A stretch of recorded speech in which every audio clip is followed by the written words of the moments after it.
বিসমিল্লাহির রহমানির রহিম। Hello everyone, আসসালামু আলাইকুম।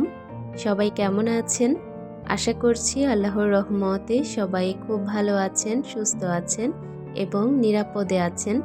আলহামদুলিল্লাহ, আমরাও বেশ ভালো আছি। বরাবরের মতো আজও আরও একটি ডেইলি ব্লগ নিয়ে হাজির হয়েছি। আশা করব পুরো ভিডিওটা জুড়ে থাকবেন। অবশ্যই স্কিপ করা ছাড়া ফুল ভিডিওটি কন্টিনিউ করার চেষ্টা করবেন। কোথাও কোনো অংশ আপনাদের কাছে একটু হলেও ভালো লাগবে। নাস্তার পর্ব থেকে আজকের ভিডিওটা শুরু করেছি। আশা করব শুরু থেকে একদম শেষ পর্যন্ত আমার ভিডিওর পাশেই থেকে যাবে। বেশ অনেক বছর পর এবার কিন্তু কনকনে শীত যেটাকে বলে সেটা পড়েছে। আমি তো এবারে শীত একদমই সহ্য করতে পারিনি। আমি প্রতিদিন সকালে খালি দোয়া করেছি, আল্লাহ আজকেই যেন সেই শীতটা শেষ হয়ে যায়, কালকে যেন রোদের দেখা পাই। এরকম দিনগুলো আমি পার করেছি, কারণ আমার কাছে এবারে শীতটা একদমই সহ্যকর লাগেনি। আমার শরীর তো একদমই অসুস্থ হয়ে পড়েছিল শীতের কারণে। আমি জ্যাকেট, মোজা, তারপর মাফলার পেঁচিয়ে রাখতাম সারাক্ষণ গায়ে, যেন আমার গাটা একদম গরম থাকে। সব কিছু মিলিয়ে আমার এই কয়েকটা দিন কিন্তু শীতের সময় ভালো কাটেনি। এখন কিন্তু কুয়াশার ফাঁকে রোদ উকি দিচ্ছে, আর সেরকমই একটা দিন ছিল আজকে। সকালবেলা যখন রোদ দেখলাম, মনটা তো খুবই ভালো হয়ে গেল। সাথে সাথে আমি 1 কাপ কফি আর একটা পরোটা ভেজে নিয়ে বেলকনিতে বসে আরাম করে আমার মনটাকে শান্ত করে তারপর আমি সকালের নাস্তা করে নিয়েছি। আর এই তো নাস্তা করার পর আমি প্লেট বাটিগুলো রেখে এসেছি। এখন যেই সিটিং এরিয়াটা তৈরি করে আমি বসে নাস্তা করেছি সেটা তুলে এখন বেলকনিটা পুরোটা ঝাড়ু দিয়ে নিচ্ছি।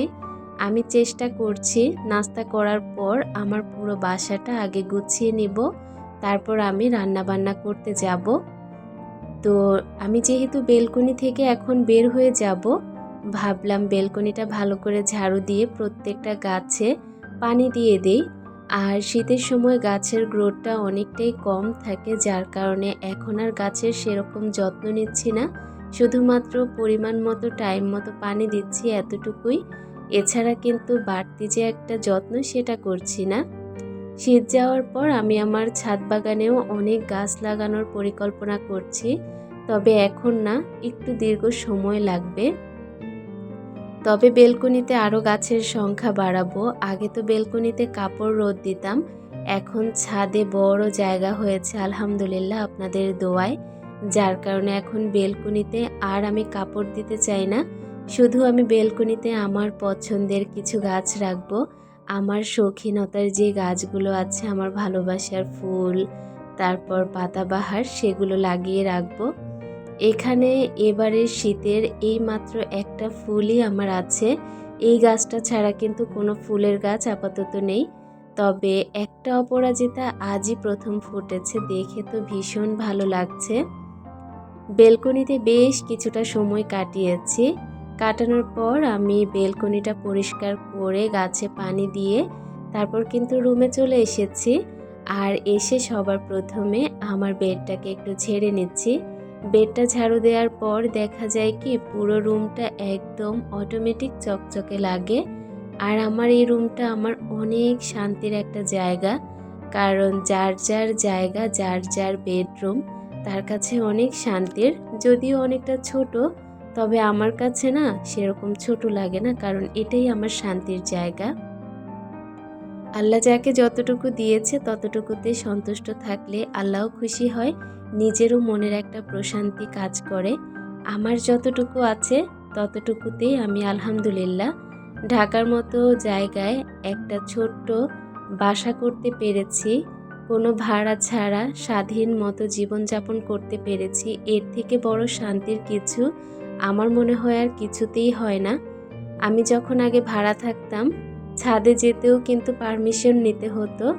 তারপর আরও অন্যান্য অনেক কিছু তো আছেই, কোনো কিছুই নিজের মন মতো ব্যবহার করতে পারিনি।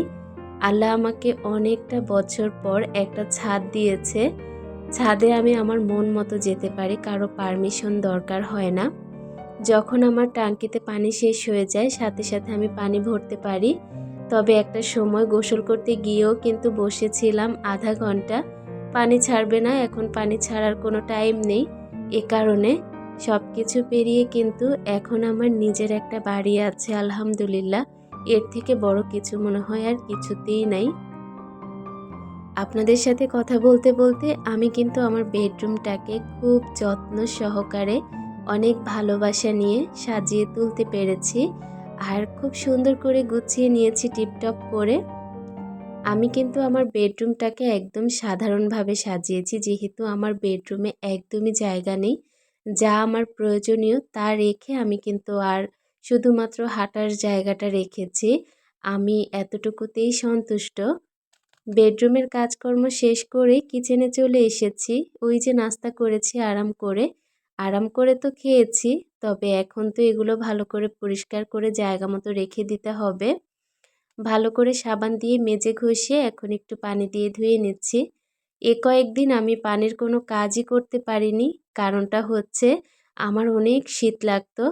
তবে আলহামদুলিল্লাহ এখন কিন্তু খুবই ভালো লাগে, কারণ এখন শীতটা অনেকটাই কমে গিয়েছে। আজকের মতো বিদায়। আল্লাহ হাফিজ।